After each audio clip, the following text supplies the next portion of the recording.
దేవుడు, పిల్లలు మరియు యోగి అందరినీ సమానంగా చూస్తారు అన్న మాటను ఏ విధంగా అర్థం చేసుకోవాలి?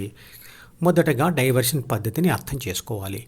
ఏబీసీ అంటే ప్రాపంచిక ఆత్మ అసలైన దానిని వదిలిపెట్టి ఇంకో అనుభవంలో లేదా ఆలోచనలలో తీవ్రంగా మునిగి ఉండడమే డైవర్షన్ పద్ధతి.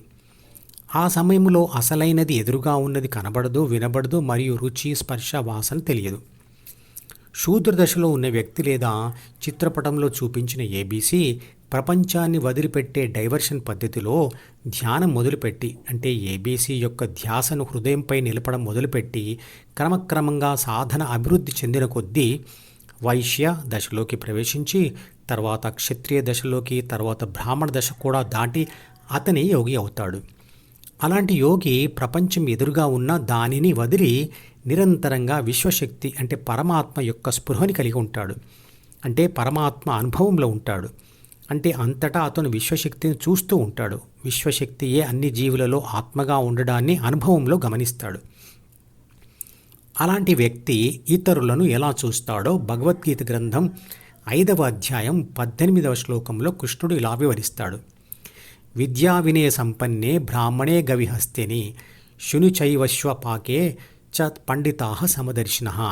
దీని అర్థం ఏమిటంటే యోగి ధ్యానంలో కొంత దూరం వచ్చిన విద్యా వినయ సంపన్నుడైన బ్రాహ్మణుని, ఆవును, ఏనుగును, కుక్కను మరియు ధ్యాన సాధన మొదలు పెట్టని శూద్రుడిని మరియు సంపూర్ణ ధ్యాన ఫలితం పొందిన పండితుడిని అందరినీ సమానంగా చూస్తాడు అని.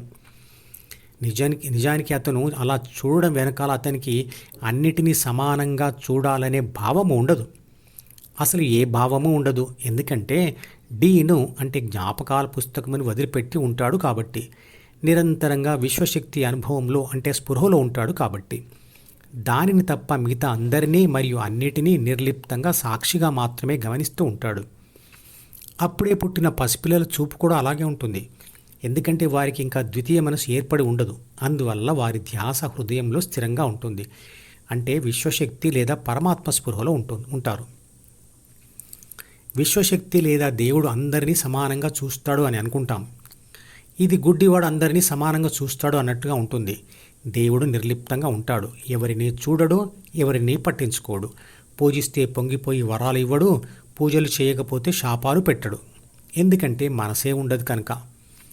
నిర్లిప్తంగా ఉన్న వ్యక్తి లేదా ఏ భావము లేకుండా ఉన్న వ్యక్తి దేనిని చూసినా చూడనట్టుగానే ఉంటాడు. అది ఎదుటివారికి సమానత్వంగా కనబడుతుంది.